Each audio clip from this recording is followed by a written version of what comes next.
जय Hind everyone. Last class में हमने डिटेल में देखा था बायोट सेवर्ट लॉ क्या कहते हैं, इनका स्टेटमेंट क्या है, अल्टीमेटली हमारे पास फॉर्मूला आता क्या है किसी पर्टिकुलर पॉइंट पे मैग्नेटिक फील्ड फाइंड करना हो, ठीक है। उसका फॉर्मूला क्या आता है, उसके यूनिट्स को हमने देखा था, असाइनमेंट हमने देखा था। यहाँ पे हम कंपैरिजन देखेंगे बायोट सेवर्ट लॉ और कूलॉम्स लॉ में। हम बेसिकली करेंगे यहाँ पे कंपैरिजन देखेंगे। तो कंपैरिजन में अगर देखा जाए तो सबसे पहले करते क्या है कि पहले फॉर्मूला लिख लेते हैं, ठीक है। पहले फॉर्मूला लिख लेते हैं। फॉर्मूले में बायोट सेवर्ट लॉ में कहा कि किसी करंट एलिमेंट मतलब पूरे लेंथ की वजह से नहीं, किसी पार्टिकुलर स्मॉल लेंथ की वजह से उस वायर में डीएल करंट एलिमेंट डीएल की वजह से मैग्नेटिक फील्ड का स्ट्रेंथ क्या होगा, मैग्नीट्यूड के फॉर्म में अगर लिखा जाए तो dB will be equals to mu not upon 4 pi I dl sine theta upon r square. पहले क्या करते हैं, पहले फॉर्मूला लिख लेते हैं, उसके बाद से फिर देखेंगे आगे, ठीक है। चलिए थोड़ा सा इसको एडजस्ट कर लें, ऐसे ठीक है।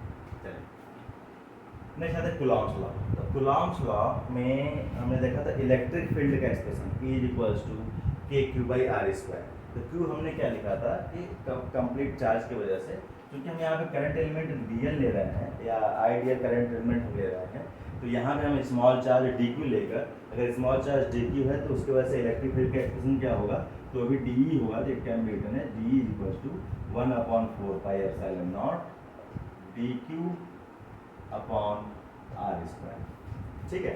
ये आर स्क्वायर क्या था हमारे पास, किसी जो डी क्यू चार्ज है हमारे पास, मान लीजिए डी क्यू चार्ज था यहाँ पे, तो किसी पर्टिकुलर पॉइंट पे अगर हमें पॉइंट पे हमको आर डिस्टेंस से फाइंड करना था मैग्नेटिक फील्ड, तो हमारा ये आर हमारे के साथ डिस्टेंस था, सोर्स है जिस पॉइंट पे हम इलेक्ट्रिक फील्ड फाइंड कर रहे हैं, ठीक है।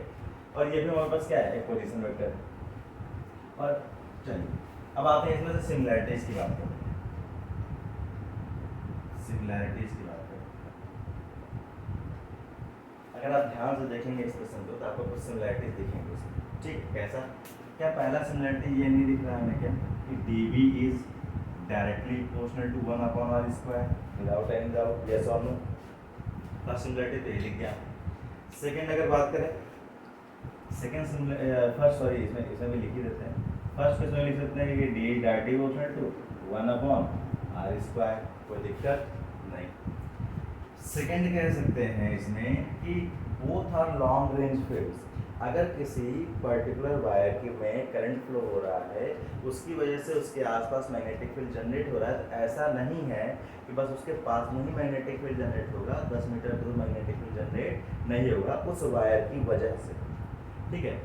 वहाँ पे भी मैग्नेटिक फील्ड वहाँ पे प्रेजेंट होगा, इस वायर में करंट जो फ्लो हो रहा है उसकी वजह से। क्वेश्चन बस इतना सा आता है कि यहाँ का स्ट्रेंथ ज़्यादा होगा, वहाँ का स्ट्रेंथ कम होगा, क्या उसको मेजर कर सकते हैं या डिफ्लेक्शन शो करेगा या नहीं करेगा, वो डिपेंड करता है हमारा। बात समझ आए? तो नेक्स्ट हमारे पास ये है, कह सकते हैं कि both are long range field, both are long range field. Same case यहाँ पर भी लॉन्ग रेंज फील्ड, एंडिंग इनकी इंफिनिटी पे ही होगी, ठीक है। और इंफिनिटी हमें पता है क्या, हम जानते हैं कौन सा लेंथ इनफिनाइट है, नहीं।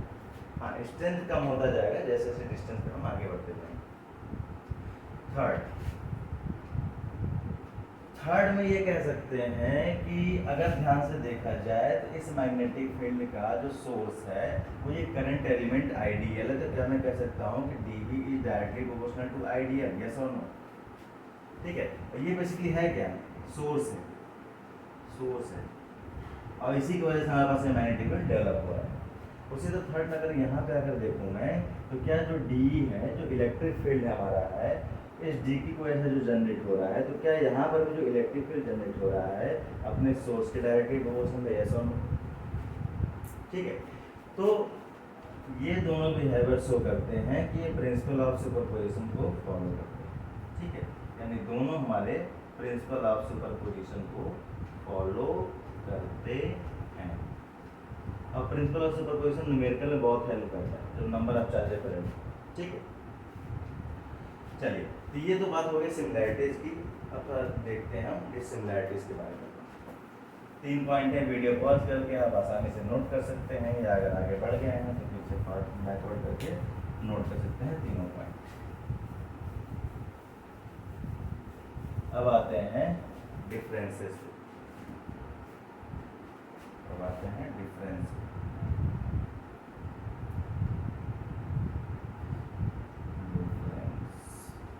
फॉर्मूला हटा दिया हमने, चलो फिर से लिख देते हैं। dv इज डायरेक्टली और डायरेक्टली में कॉन्स्टेंट के साथ लिख देते हैं, mu not upon 4 pi I d l sine theta upon r square. ये डी एल आर थीटा कहाँ पर है, ये लास्ट वीडियो में आप देखने पर पता चल जाएगा, ठीक है। In the same manner d will be equals to 1 upon 4 pi epsilon not dq upon r square. Difference की बात करते हैं, तो डिफरेंस की बात में फर्स्ट पॉइंट हमारे पास ये है कि इसका जो मैग्नेटिक फील्ड का जो सोर्स एलिमेंट है क्या है, आइडियल है। ये जो सोर्स है बेसिकली एक वेक्टर क्वांटिटी, ये जो सोर्स है एक वेक्टर क्वांटिटी है, यस और नो। अगर डीवी वेक्टर में लिखूँ तो डीएल वेक्टर भी लिखूंगा मैं, ठीक है। लेकिन ये केस हमारा इलेक्ट्रिक फील्ड के केस में नहीं है, ठीक है। क्यों? क्योंकि हमें पता है चार्ज क्या होता है, स्केलर या वेक्टर, सिंपली स्केलर। तो ये जो सोर्स है हमारे पास इलेक्ट्रिक फील्ड के लिए एक स्केलर क्वांटिटी है, कोई दिक्कत यहाँ पर? चलिए अगर ध्यान से देखा जाए इसमें, मैं चल रहा है इसको बंद कर देते हैं। चलिए सेकेंड डिफरेंस आ जाता है इसके डायरेक्शन पे, ठीक है। कि मैग्नेटिक फील्ड का डायरेक्शन किधर होगा, इलेक्ट्रिक फील्ड का डायरेक्शन किधर होगा। क्या हम कह सकते हैं कि जो डीएल वेक्टर है और जो आर वेक्टर है जिस प्लेन में प्रेजेंट है, इसका क्रॉस प्रोडक्ट हम लिखते थे ना फॉर्मूले में, अगर याद हो आपको कि वेक्टर प्रोडक्ट हम लोग लिखते थे dv vector will be equals to mu not upon 4 pi, क्या लिखते थे, I d l cross dl vector r vector divided by r की पावर 3। मतलब डीएल और आर वेक्टर जिस प्लेन में प्रेजेंट होंगे उस प्लेन के परपेंडिकुलर में मैग्नेटिक फील्ड का डायरेक्शन होगा। लेकिन इस केस में ऐसा है क्या, इलेक्ट्रिक फील्ड के केस में क्या कह सकते हैं, जो पोजीशन वेक्टर का डायरेक्शन है सोर्स से पॉइंट की तरफ से, वही हमारा इलेक्ट्रिक फील्ड का भी डायरेक्शन है, यस और नो। सेम डायरेक्शन हमारा हो जाएगा, कोई दिक्कत?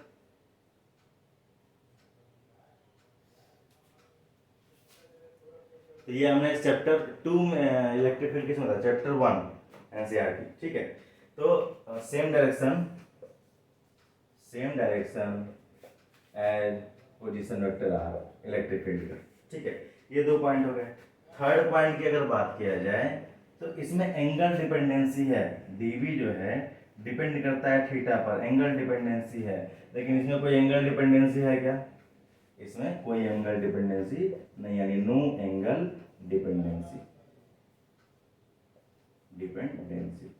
देखिए बोर्ड में डिफरेंस पूछ देता है, ठीक है।